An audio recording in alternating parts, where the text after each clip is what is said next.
चीन ने पिछले कुछ समय से भारतीय अर्थव्यवस्था को सुस्त बनाने के लिए उन सभी जरूरी उत्पादों का निर्यात जानबूझकर लटक रहा है जो हमारे उत्पादन के लिए जरूरी है। रेयर अर्थ और ऑटो कंपोनेंट्स के बाद उसने फर्टिलाइजर्स को लेकर भी यही रवैया जो है वो अपनाया है, जिससे कि हमारे करोड़ों के सामने परेशानी पैदा हो सके। लेकिन ड्रैगन की इस चाल का जी तोड़ भारत ने निकाल लिया है। जी हाँ, और चीन से सप्लाई से आ रही रुकावट को सऊदी अरब ने पूरा करने का वादा किया है। तो चलिए जानते हैं कि आखिर क्या ये खेल चल रहा है। नमस्कार, मैं हूं संध्या बिष्ट और आप देख रहे हैं द इकोनॉमिक टाइम्स हिंदी।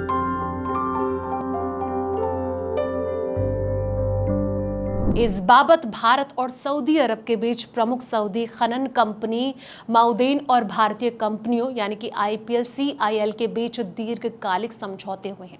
इस समझौते के तहत सऊदी अरब हर साल 31 लाख मीट्रिक टन डीएपी यानी कि डायमोनियम फॉस्फेट उर्वरक की आपूर्ति करेगा। ये समझौता जो है वो 5 साल के लिए है और आपसी सहमति से 5 साल और बढ़ाया जा सकता है। ये जो समझौता है केंद्रीय उर्वरक और रसायन मंत्री जेपी नड्डा की सऊदी अरब की यात्रा के दौरान किए गए भारतीय अधिकारियों ने ये कहा कि ये जो जरूरी डीएपी उर्वरक की उपलब्धता है इसमें उल्लेखनीय वृद्धि को यानी कि तेजी को दिखाता है। मध्यम से दीर्घकालिक स्थिति में खाद्य सुरक्षा के लक्ष्य को सुनिश्चित करता है। चीन उन देशों में एक है जिस पर भारत जो है वो डीएपी आपूर्ति के लिए निर्भर रहा है, डिपेंड रहा है और सरकार इस सबसे अधिक उपयोग किए जाने वाले उर्वरक के लिए चीन पर निर्भरता कम करने की कोशिश कर रही है। चीन का नाम लिए बिना एक सूत्र ने यह बताया कि जब कुछ देश जो हैं वो उर्वरक आपूर्ति में बाधा पैदा कर रहे हैं तो रियायत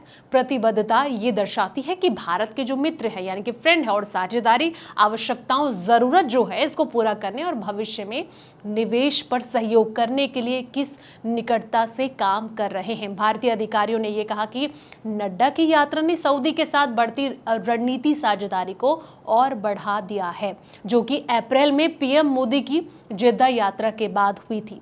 अधिकारियों के अनुसार दोनों पक्षों ने आपसी संबंधों के दायरे को बढ़ाने के लिए डीएपी के साथ साथ जो अन्य प्रमुख उर्वरक है यानी कि फर्टिलाइजर्स हैं जैसे कि यूरिया हो गया आदि की सप्लाई भी बढ़ने पर सहमति जताई है। इस दौरान आपसी निवेश को सुविधाजनक बनाने पर भी बातचीत हुई है, जिसमें कि भारतीय सरकार कंपनियों के सऊदी उर्वरक क्षेत्र में निवेश के अवसरों का पता लगाने और इसके विपरीत सऊदी कंपनियों के निवेशों को भारत में आकर्षित करने पर ध्यान केंद्रित किया गया है। तो जिस तरीके से चीन को ये मुंहतोड़ जवाब दिया जा रहा है, ऐसे में देखना ये होगा कि आखिर आने वाले वक्त में क्या तस्वीर बनती नजर आती है।